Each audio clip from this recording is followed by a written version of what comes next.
Here's part 2 of our interview with John McPhee, a production of WPRB News on YouTube. All right, and let me ask you about an anecdote that associated with the Bill Bradley piece that you started doing.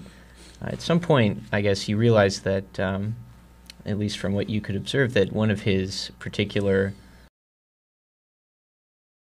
attributes was a good use of his vision, and that he had incredible vision that allowed him to play basketball so well. Apparently, you took him to see an optometrist. Sir, what's the backstory with that? How did he agree to do it? It seems like such a sort of a quirky. All of that. I mean, the man's name was Henry Abrams, and he was a MD and an optometrist here in Princeton, and he was my eye doctor.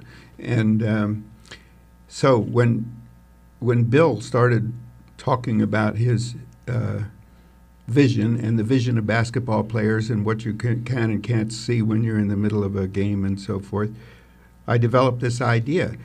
I think Bill talked about, again, it was Cousy, actually, by coincidence. He talked about Cousy's vision and how Cousy was so able to almost see behind him, you know. And then there was this legend in basketball that if Cousy, when Cousy was trying to take a nap, his eyes wouldn't close because he had such peripheral vision. I don't know, some story like that. So I developed the idea of taking Bill over to Dr. Abrams, and Bill said fine, he'd go along. And Dr. Abrams had a device by which peripheral vision can be tested, and indeed, Bill's vision was 15% or something like that larger than normal. He can, see left, right, up, and down a little better than the next person. And but it wasn't only vision, and I think now's a good time, if you'd like, we can do a short reading from A Sense of Where You Are. Okay. This is a paragraph from A Sense of Where You Are. Bradley has a few unorthodox shots, too. He dislikes flamboyance, and unlike some of basketball's greatest stars, has apparently never made a move merely to attract attention. While some players are eccentric in their shooting, his shots, with only occasional exceptions, are straightforward and unexaggerated. Nonetheless, he does make something of a spectacle of himself when he moves in rapidly parallel to the baseline, glides through the air with his back to the basket, looks for a teammate he can pass to, and, finding none, tosses the ball into the basket over one shoulder like a pinch of salt. Only when the ball is actually dropping through the net does he look around to see what has happened, on the chance that something might have gone wrong, in which case he'd have to go for the rebound. That shot has the essential characteristics of a wild accident, which is what many people stubbornly think they have witnessed until they see him do it for the third time in a row.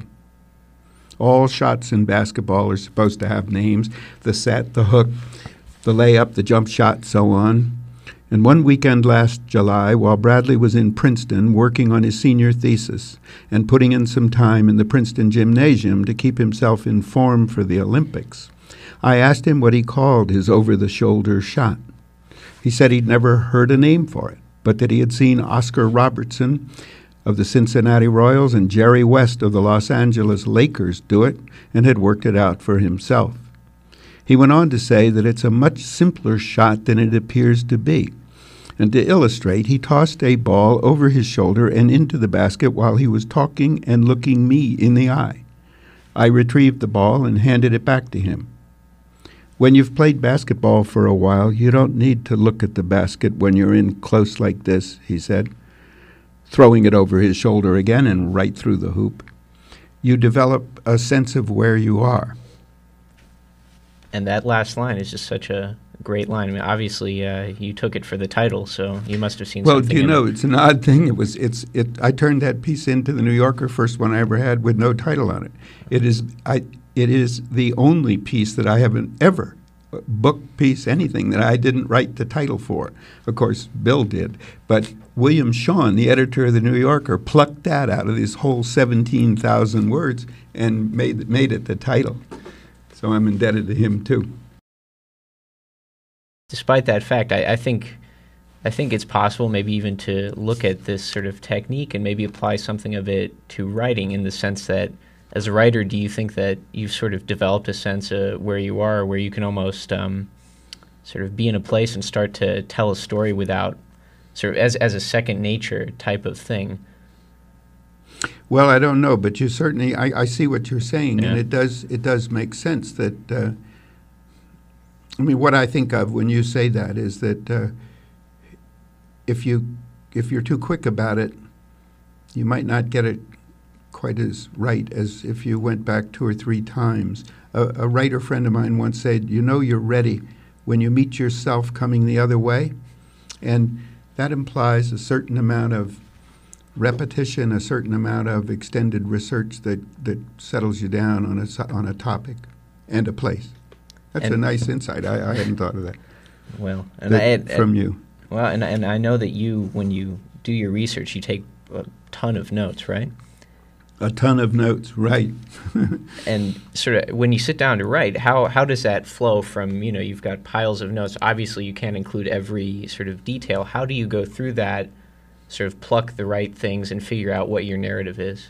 Well, it's a process that comes in parts, and for me anyway, I can't really allow them too much to overlap. In other words, I go out in the field, travel around with people, ride all over the place in pickups and scribble notes.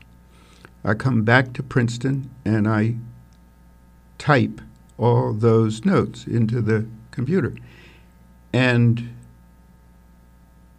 I also, go to the library and do all the and make notes on what I'm reading there and throw those into the computer too, until I have a completed matrix of notes from all kinds of sources, and that's the end of that phase. I mean, if you go back and start over any of these things, I just think it would be hopeless. So you get each thing accomplished as you go along. The next move is I read those notes over and over and over again, trying to figure out what the structure of a piece of writing would be that would yield the best results, or at least, effective results from that material. And also, before that, I usually write a lead, so I have a sense of where I'm going, and then I do all this studying of the notes, code them, break them apart so that they so that the order of things, A, B, C, D, E, F, G, is now the notes are subdivided into these structurally determined sections, and then I go at them one at a time until I'm done with the first draft, which is horrible. And then there's 3 more drafts, each taking a little less time than the one before it. And then I turn it in. That's it. I recommend that method to anybody writing anything.